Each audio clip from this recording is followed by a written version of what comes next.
Hello, this is Steve Barnes here with the Lifewriting Live. It's a little bit surprising to me that I'm doing this today. I thought that I was going to be getting out with the wife to spend a little bit of time thinking and driving and just sort of getting my head together, which I like to do during one of my weekend days. But because there's some stuff that needs to be done, I'm still here right now. So I thought that I would have a conversation with you, even though I don't have a specific agenda that worked out in advance. This is a little bit more informal.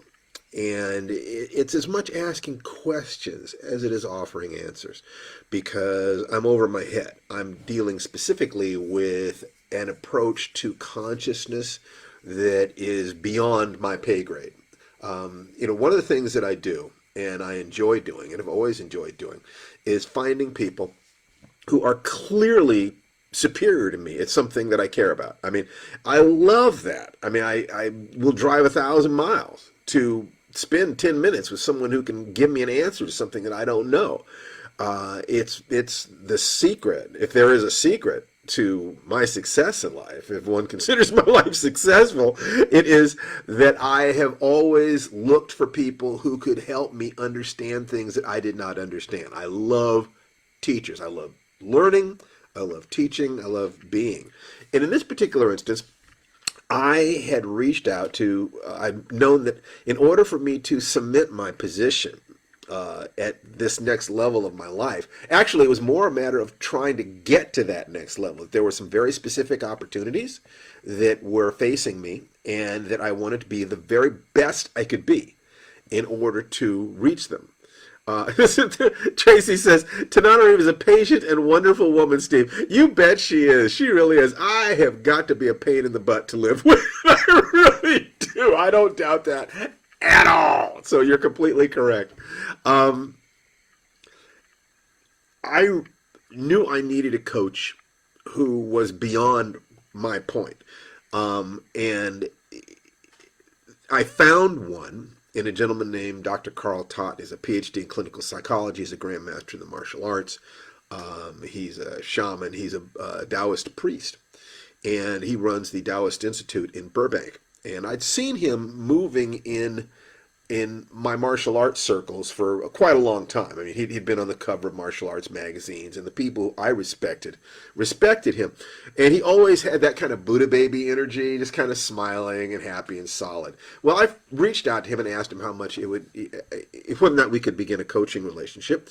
He was kind of curious about me, and so he made time in his schedule, and it's been a wonderful experience. I talk to him once a week, and I got the blessing dance that I do every day with Tananarive, and it really anchors our love and our relationship from him. I got other things from him.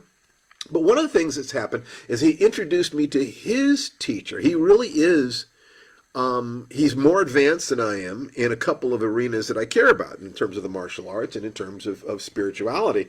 It's his formal understanding of these things. It's my take on him that he is further down that road. I am okay with it. He's not currently in a relationship. He considers that he's had those relationships in his past lives, and he doesn't need to work through that right now. You know something? I accept that from him because he never speaks of loneliness in that way. So as far as I'm concerned, he's taken that aspect of his humanity and focused it in a way that I am really blessed. I feel very blessed to have the opportunity to speak with him. But he introduced me to his teacher. So he's talked about who he goes to, and he has introduced me to some of them in terms of this book, this audio, this video. And in one case, it's a gentleman named Yo-Hoon Kim. Yo-Hoon. If you look at, if you go onto YouTube, you will find videos of this gentleman, Y-O, capital H-O-O-N, Yo-Hoon. And according to Dr. Carl, Yo-Hoon is a genuinely enlightened human being, one of the most enlightened on the planet. We kind of agree that at any given time there might be a couple dozen truly enlightened people on the planet. And Yo-Hoon strikes me as possibly being one of them. I mean, that one of the things about finding people who are better than I am, further down the road than I am, I then talk to them about who do they see that's further down the road than them. Because if I can identify this person, that means that they're not further ahead of me than somebody standing on the horizon. I can see them, they're on the horizon, it's a tiny little figure. Okay? But the question I'm going to have is, well, what does the territory look like to you? From where you're standing, you look further ahead. Who do you see out there? Because what I'm looking for is to see, are the things that I'm doing putting me on that path? Am I legitimately, are my meditations taking me in the right direction? Are my actions taking me in the right direction?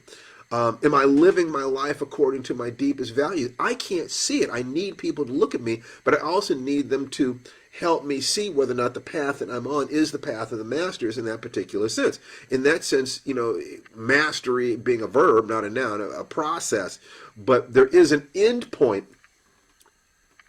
in terms of disassembling the ego cocoon that is the I self. Every time I say I'm relating to my ego cocoon. Without that, there is no I. And we'll talk about that a little bit. It is germane to the point here. I have been listening to and watching Yohun's videos every morning for a couple months now. Every single morning, I will put him on for 15 minutes to an hour because he's blowing my mind. Not with all sorts of profound comments, although that's there. It is with the simplicity of what he has to say. That in that sense, it's as if enlightenment is what we're born with. Then we develop our egos to protect us and get us to adulthood. And then if we take a spiritual path, we can voluntarily begin to disassemble that process so that what we get is someone who has the wisdom of an elder and the aliveness and curiosity and openness of a child without the sense of the I. Now, the I gets in the way. You probably have noticed if you write, if you dance, if you do anything, as long as you're thinking, I'm sitting here writing, you ain't writing. As long as you're doing 1, 2, 3, 1, 2, 3, I'm dancing. You're not dancing. The dancing is its own thing. The writing is its own thing. What Stephen King refers to as the boys in the basement, the unconscious part of you that you have to access, that is accessed through flow. And you reach flow by having the most basic aspects of your skill at unconscious competence, so you don't have to think about it. You can just do it. You can just be it. As long as you're looking at the sex education book, you're not making love. You're not making the connection with the person that you care about, right? So what Yohun Kim talks about is the 0 point. It's at the center of your being. It's the eye of the storm. There's a lot of activity perhaps, but within you there is stillness. And I'm going to run out of language here because I don't live in that space. I have visited that space. And I visit it more and more often. And if I keep going down this path, that ego cocoon will disassemble. And I will lose that sense of being Steve Barnes, the part of me that got here. What music do I recommend for meditation? Whatever it is that calms you. If you're just beginning, I would strongly suggest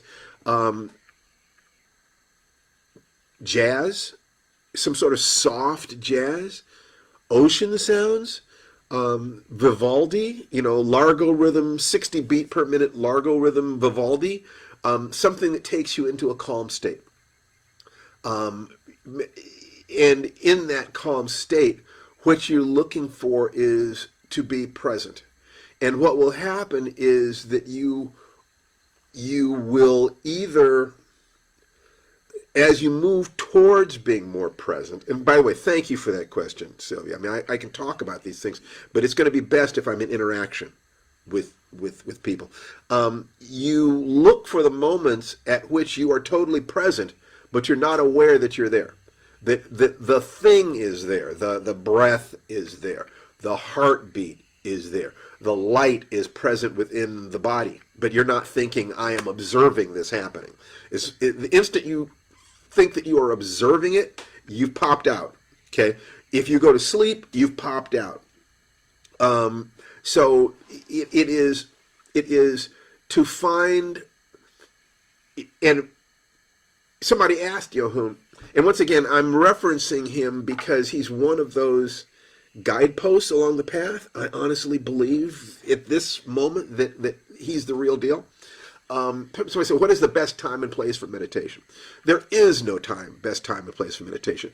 The only question is, are you meditating? Are you in that space? Are you bringing yourself to it? So you might do that during Tai Chi or yoga or washing the dishes or working in your garden or sitting in a meditative position in full lotus or walking down the beach or any number of different things. The question is, are you totally there? Are you there at that moment? If you're thinking about the past or worried about the future, you're not there. If you're observing yourself doing it, you're not there. What you're looking for is that thing called that 0 point. Okay, one way to look at it. That when you're flowing, if you're doing writing or dancing or yoga or Tai Chi or playing with your dog or making love or any number of different things where you're moved into the danger zone where the dancer becomes the dance. The intensity of an orgasm is in direct proportion to the amount of your ego that you release at that moment. You step through the page into the story. Those sorts of statements are all talking about the flow aspect of this, and flow is the doorway into it. It's not the thing, it's the doorway into it. Flow in that sense is the last stop of ordinary mind. You go through flow into this place where you are not separate from the thing that you're doing. It might be looking at a flame. It might be listening to a piece of music. It might be any number of different things. In that space, one of the things that comes from that space is a deep and abiding sense of who you really are and what is true. People who can access that space have their answer to the question, who am I? And they have their answer to the question, what is true? To the degree that you do not have those, to the degree that you don't have the natural power. I mean, in the Warrior's Journey program that I am proud to be a part of and to have brought into the world, the question is not, when people say, well, if I'm promising that you're going to be safer walking down the street, in 10 hours of listening to audio or 10 days of following it, that doesn't relate to, a couple of months or a couple of years of martial arts training or several years of martial arts training. A black belt doesn't make you invulnerable. We're not talking about technique. We're not talking about fitness. We're not talking about strategy and tactics, although all those things are in there. We're talking about whether or not you have connection to who you really are. Because who you really are is, on the one end, an animal with 100% access to your animal right to survive, which means all the rules out the window. If you're worried about rules or how you look or what might happen after, any of that stuff, you're not in that space. Now, I'm not suggesting that that you have to be in that space, but the audios. Okay, let me put the address www.realwarriorsjourney.com, and I totally support what we did in this set of audios in this course, but I'm not trying to sell it to you right now. I'm trying to talk to you about something I'm trying to understand here.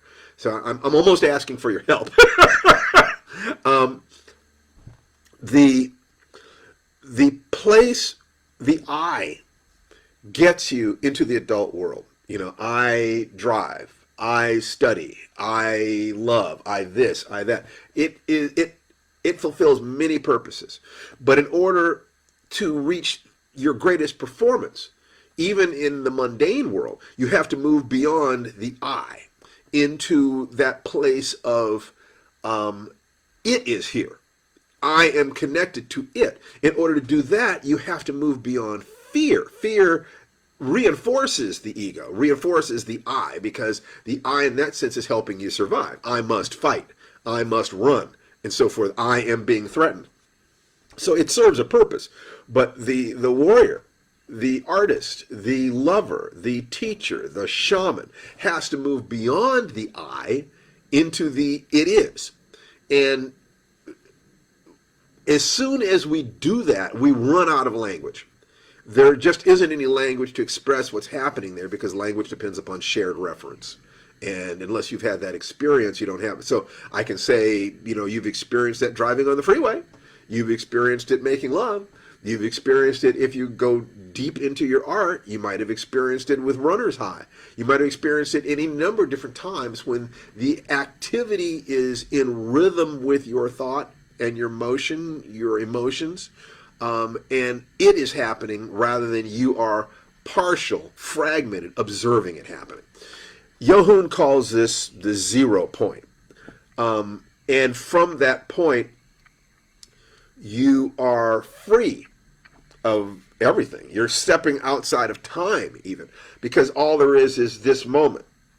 And in another moment, there'll be another moment, but it's still the same moment.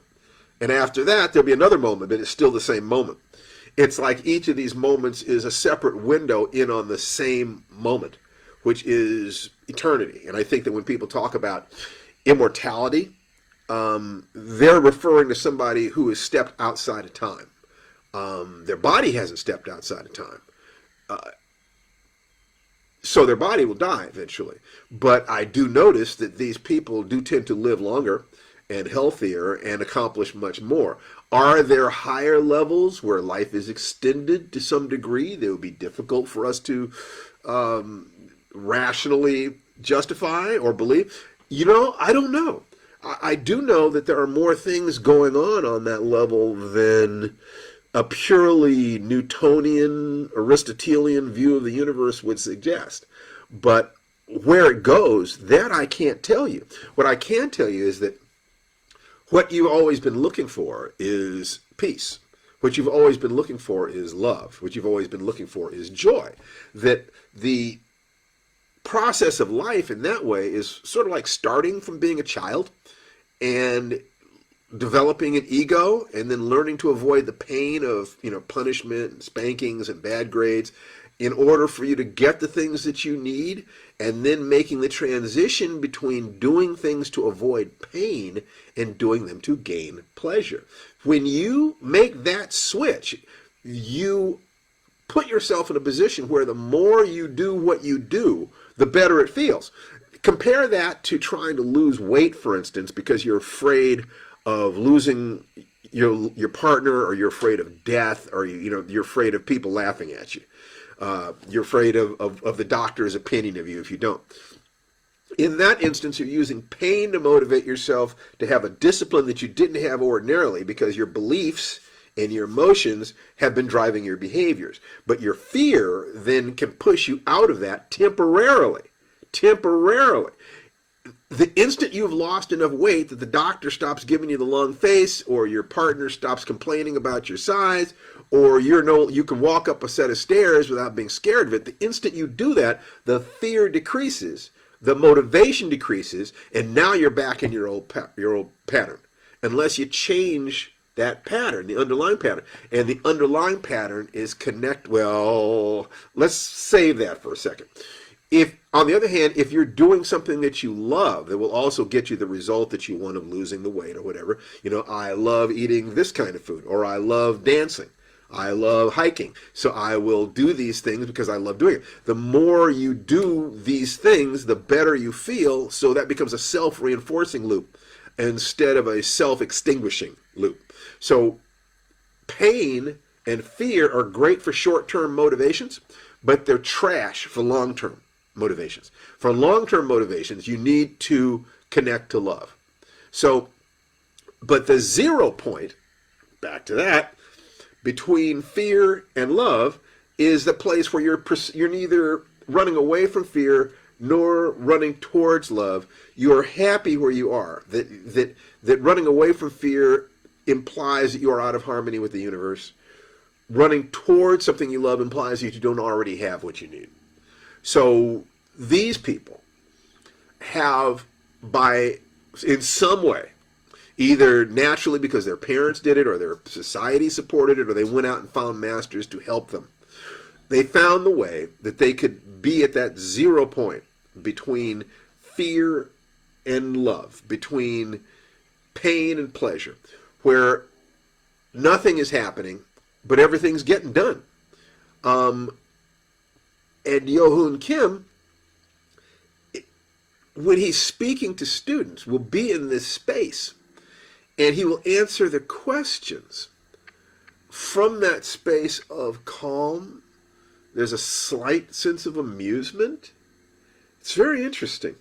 And if I have not been misled, not just by my current coach, but by my study up until this time, there are not gradations to this, that what he is as the Buddha was, or depending on how you look at it, Muhammad was, Christ was, that there is full realization of what we are, and nothing more than that, that nobody's more a child of the universe than anyone else. It's just that there are people who have more awareness of it than others, and that awareness allows you to function in different ways. On a mundane level, you're talking about being good at martial arts, or being good with your children, or being good at writing, or dancing, or something like gymnastics, or something else where you want to be able to flow with it, but it requires some technical skill to get there, some knowledge to get there. But what you really want to do is to express your art. This is me. I am expressing myself in this moment. And masters then would just be people who are on that path. They have their basics. They're chopping wood, carrying water. They're doing their thing every day. And if that is a path that is true, that they're on, then the process of doing this will begin to extinguish, disassemble the ego cocoon, so that what remains is the true person.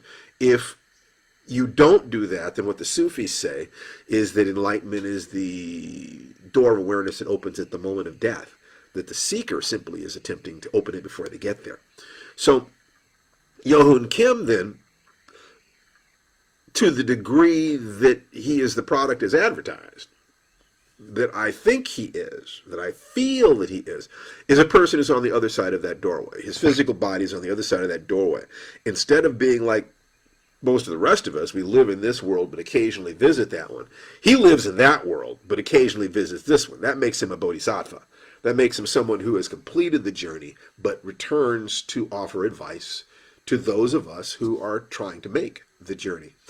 Trying to understand what he's saying, the words that he is expressing, in order to try to describe the territory as he sees it, is my challenge. It is that sense of, how do I relate this to my experience? How do I relate this to my conceptualization of the universe? How do I relate this to action in this world, to inaction in this world? There are many, many questions to ask. And I don't have the answers to them. The advantage is that I am the answers, that what I'm looking for is within me, that what I have to do is to connect to that, is to be aware of that. And that answer is within each and every one of you. In that sense, we can have a conversation, but I don't have anything to give in that level. I can say, this is what it looks like to me. This is what I'm experiencing. What do you think about that? That's really as far as I can go. When it comes to this sort of thing, I can just try to do that, try to express that. The 0 point and the boys in the basement and flow state, that all these things are talking about the same road that leads to the same destination. That the end point of that destination is a real thing. There is a point where you know who you are, and you know what is true. And I've been in that space often enough to be able to say that with confidence. Staying there is another matter. You guys have seen me get knocked off balance. If you paid any attention, there are things that, conversations about race in America would do that, because fear for my children will knock me off my center. It just does. Anybody who knows me knows that I spent most of my life studying how to hurt people. And yet all I ever wanted to do was to be loving.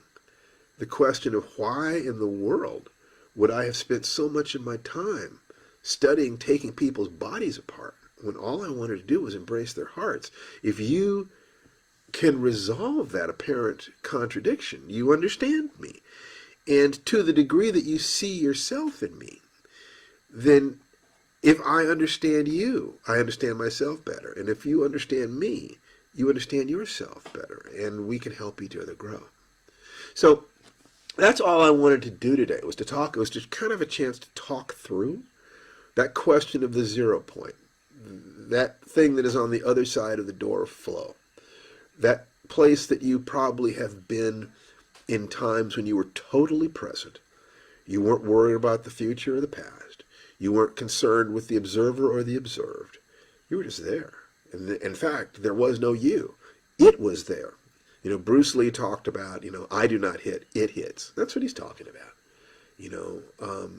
We have that capacity to exceed ourselves, but we have to give up everything that we think we are.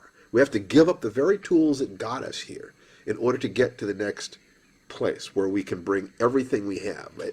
What I'm trying to do right now with my career and my life is more important.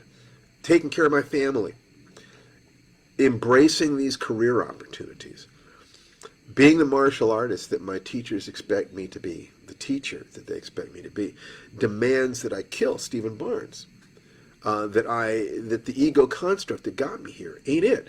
So let's see, Rennie Cherie said, Reiki, it is similar to what my Reiki master taught us about accessing the universal healing energy that is within each individual and is the collective connection that we all have. There is no time. Today is forever. Rennie, I absolutely salute you. That is absolutely what I'm talking about here. It is absolutely the path that is laid out before me that I feel the eye, can't get there. The camel can't go through the eye of the needle. Moses can't enter the promised land. The Steve Barnes that started this journey cannot get there. And it's okay, because I was never that guy. I was never the construct that I created to get me here. I was always something else. And to the degree that I can let go of what I thought I was, let go of the definitions, the names, now I can not only be, but I can be of service. I can help others. I can teach. I can guide. I can say, don't pay attention to me. I'm not important, and I never was. I'm not even here. But there is this path. And that path will teach you everything that you need and give you everything you need, which is basically just access to who and what it is you always were in the first place. Thank you very much for sharing this time with me. I treasure being able to have these conversations. And I hope that if there's anything that I can do to clarify anything that I've said or be of service in any way, you'll reach out to me and let me know. You take care. If you enjoyed this, please share it. It's the only way we know which conversations are reaching people. And by looking at the comments, it's the only way I know how I can best serve. Take care. See you next time.